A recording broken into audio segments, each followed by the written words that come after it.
The old man said nothing. He just set down his mop and walked to the front of the room. No one expected that. Not the junior associates in their press suits, not the partners lined up along the back wall, and certainly not Diana Ashworth, who was already smiling the way people smile when they know the punchline before the joke is finished. It had started the way most humiliations start, quietly, with a room full of witnesses. Martin Calloway had worked the night shift at Hargrove & Associates for 11 years. He came in at 6 in the evening and left before 7 in the morning, and in those years no one had ever asked him his last name.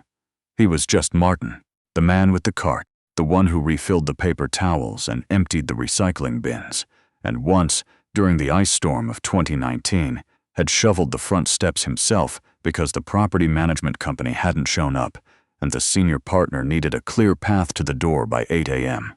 He was 58 years old. He drove a 2003 Civic with a rusted rear panel.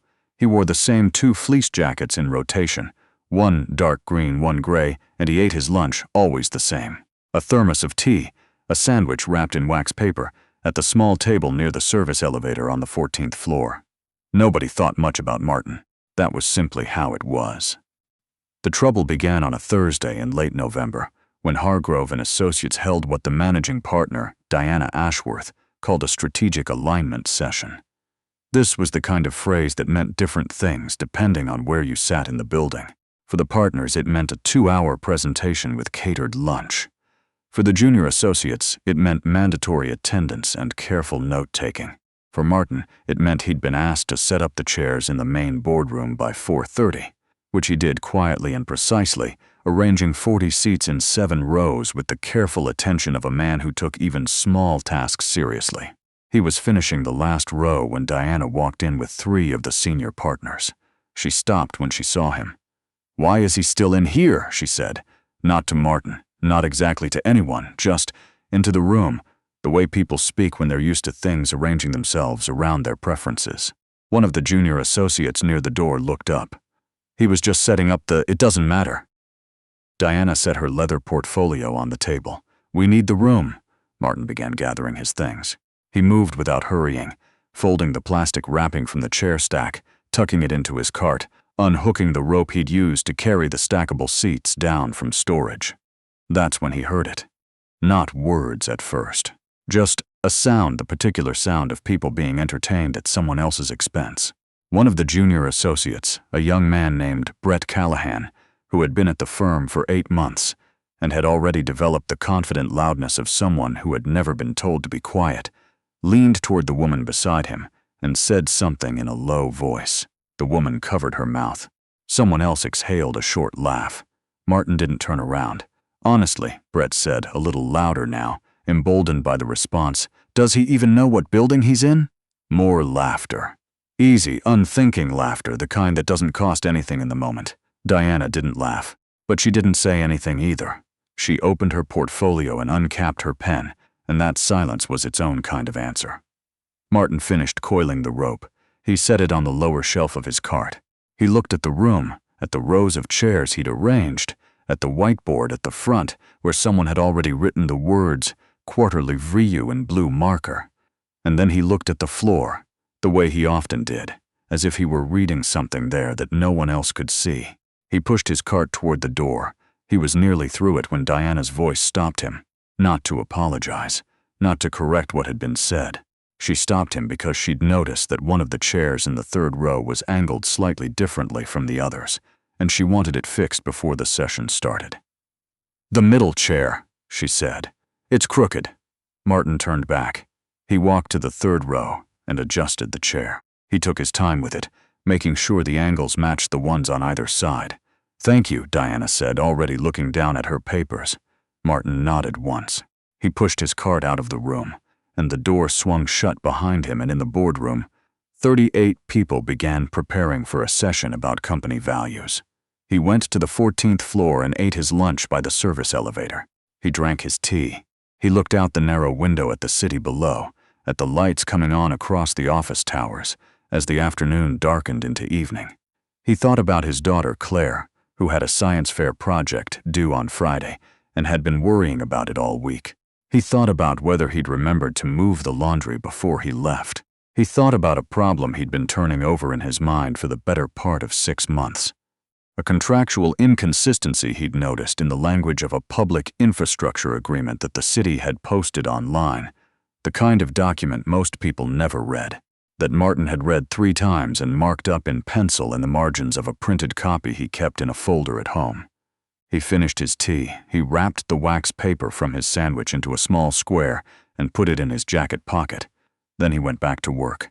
This was in late November. The thing that happened in February was not something anyone planned. The strategic alignment session that Thursday had apparently not gone well.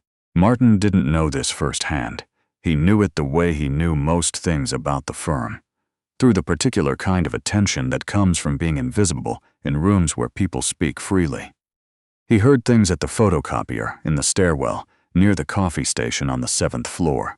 He heard that the major client, a development company called Northgate Properties, had raised concerns about the terms of a long-term land lease agreement. He heard that the associates had spent 2 months working on the revision. He heard in early February that the revision had failed. He heard Diana's voice through the glass wall of the boardroom one morning in the 2nd week of February, not the words but the tone, which was the tone of someone who has been patient for a long time and has stopped being patient. He was cleaning the hallway outside. He moved his cart further along, not to listen, just because the hallway needed cleaning in that direction. What he heard through the glass was this: the problem was in Section 14. No one could agree on what Section 14 meant. The language was ambiguous. The client's legal team read it one way. Hargrove and Associates read it another. And both readings were defensible, which meant neither was clean, which meant the whole agreement was built on a crack that ran through the foundation. Martin stopped. He looked at the glass wall. Through it, he could see 8 people around the table, papers spread in front of them, the whiteboard covered in arrows and brackets. He had a folder at home. He thought about it on the drive back that morning, on the Gardener in the thin winter dark. He thought about it while he made Claire's breakfast and helped her check her science fair data. He thought about it until it was the only thing in his head. He went home and got the folder. He came back the following Monday evening, his day off, carrying the folder in a plastic shopping bag from the grocery store on Bloor Street. He didn't go to the front desk. He used his key card at the side entrance, the way he always did, and he took the elevator to the 7th floor, where the associates worked late most nights, and he walked down the hall toward the boardroom where the lights were still on. Diana was still there. So were 2 of the senior partners, Richard Ellison and Paul Kowalski, and 3 associates, including Brett Callahan, who looked up when Martin pushed open the door and said, with the particular weariness of someone who has been in a room too long, "Wrong floor, man. Cleaning supplies are on 9. A few people exhaled. Someone turned back to their papers. Martin said, "I know where the supplies are." He set the plastic bag on the table. He took out the folder. He opened it to the 3rd page, where he'd written his notes in pencil in a small, careful hand, and he put it on the table in front of Diana. She looked at it. Then she looked at him. "Section 14, Martin said. "The ambiguity isn't in the language. It's in the cross-reference. Subsection 14A references Schedule B, but Schedule B was renumbered in the 2019 amendment. The original Schedule B is now Schedule D. So when the clause says, as per Schedule B, it's pointing at the wrong document. Both readings are correct because both are reading a reference that no longer exists." The room was quiet. Brett Callahan set down his pen. Martin had not rehearsed this. He had thought it through, yes. He had thought it through over months, the way he thought through most things, carefully and without announcing it. But he had not practiced saying it out loud, and so he said it the way he always said things, plainly, without performance, looking at the page rather than at the people. If you replace Schedule B in 14, say, with Schedule D throughout, both parties are reading the same document. The dispute disappears. Diana had not moved. She was looking at the folder. She turned to the 3rd page, then back to the 1st. She read something. She turned a page. She read something else. Richard Ellison leaned forward. "Which amendment? 2019? "The Municipal Land Use Amendment Act," Martin said. "Section 31. It's in the public record. I can get you the citation." "I have it," Diana said quietly. She was still reading. She turned another page. Her finger moved across the pencil notes in the margin, slowly, The way you read something when you're checking it against something you already know. The room was very quiet now. The kind of quiet that a room reaches when something has shifted that cannot be unshifted. Paul Kowalski picked up the document and looked at the cross-reference. He turned to his laptop. His typing was the only sound. Brett Callahan looked at Martin. He opened his mouth and closed it. He picked up his pen and put it back down. Martin stood at the corner of the table with his hands at his sides. He was wearing his gray fleece jacket. His name badge from the building was still clipped to the front of it, slightly crooked the way it always was. "Where did you?" Diana started. She stopped. She started again. "How long have you been looking at this?" "Since October," Martin said. She looked at him for a long moment. Not the way she had looked at him in November, when he had been the inconvenience in the boardroom that needed to be cleared before the important people arrived. This was a different kind of looking. "October," she said. "I found the original agreement online. The city posts them. I read it, and I noticed the schedule numbering didn't match. It took me a while to track down when the amendment happened." "Why?" Richard Ellison said. He wasn't being unkind. He was genuinely asking, "Why were you reading it?" Martin thought about how to answer that. He thought about his father, who had been a land surveyor in Sudbury, and who had taught him to read legal descriptions of property boundaries before he was 10 years old. Because he said the language of land was the language of everything that mattered. He thought about the night classes he had taken at Ryerson, before Claire was born and money got complicated. He thought about the box of annotated statutes he kept under his bed because his apartment didn't have a study. "I read a lot," Martin said. Paul Kowalski looked up from his laptop. He read something on the screen. He read it again. "He's right," he said. Nobody laughed. Diana closed the folder. She looked at the cover, which was a plain manila folder, the kind you get in a 3-pack at Staples, with Martin's handwriting on the tab, "Northgate, Schedule Issue." "Mr. Calloway," she said. It was the first time in 11 years that anyone at Hargrove & Associates had called him that. The room, with its whiteboards and its laptops and its stacked paper cups and its view of the February city below, stayed very quiet as Diana Ashworth, managing partner, looked across the table at the man in the gray fleeced jacket and said, "I think we need to talk." What happened next took time, the way real things always do. There were calls to the client's legal team. There were confirmations and counter-confirmations. There were 3 days in which Martin came into work and cleaned the 14th floor the same as he always had, and ate his lunch by the service elevator, and said nothing about it to anyone, because it wasn't his news to tell. On the 4th day, Diana came to find him. She walked to the 14th floor at 11:15 in the morning, which was unusual.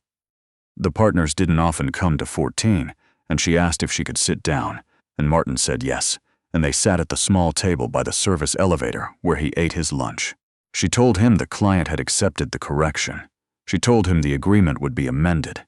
She told him the firm had been looking at the issue for 9 weeks and had brought in 2 outside consultants who had not found what he had found. Martin listened. "I'd like to ask you something," Diana said. "Go ahead. Did you ever consider, did it ever occur to you to bring this to someone?" To say something. Before now, Martin looked at his hands. He thought about November, about the boardroom and the chairs and the sound of people being entertained, about the way she had turned back to her papers and said, "Thank you," in the voice she used for things that were already finished. "I wasn't sure it would land well," he said. Diana was quiet for a moment. "No," she said, "I don't imagine it would have." She sat with that for a while. She didn't try to walk it back or rephrase it into something more comfortable. Martin appreciated that. It was a small thing, but he noticed it, the way he noticed most things.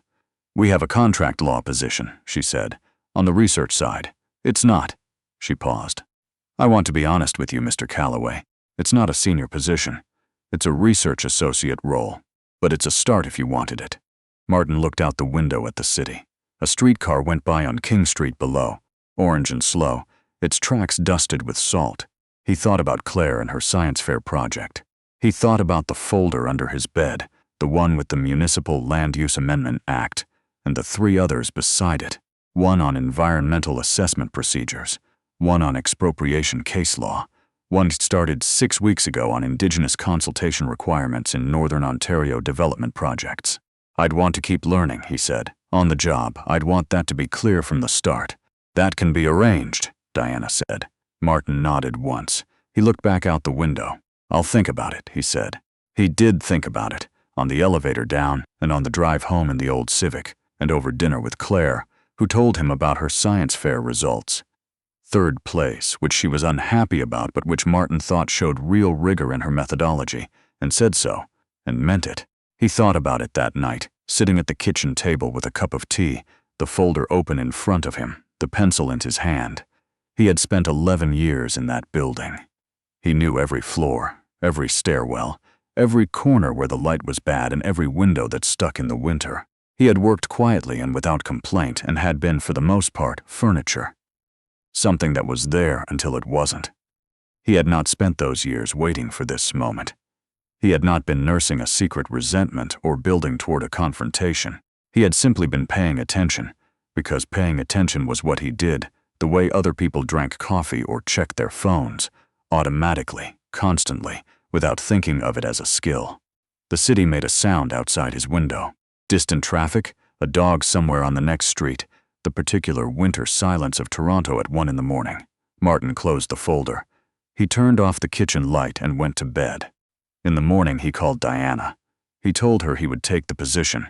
He asked if he could have 2 weeks to finish his current obligations properly, so that whoever took over his shift would have a clean handover. She said that was fine. He spent those 2 weeks the way he had spent the previous 11 years. Methodically, without fuss, making sure the floors were clean and the recycling was sorted, and the paper towels were restocked on every floor. He trained the new hire, a young man named Deshawn, who was careful and asked good questions, and Martin answered them all. On his last night, he pushed his cart down the hall for the final time. He turned off the lights in the storage room. He returned his keycard to the front desk and signed the equipment log. The security guard on duty, a woman named Patricia, who had worked there almost as long as Martin, looked up from the desk. "Heard you're moving on," she said. "That's right," Martin said. "Good for you," she said, and she meant it.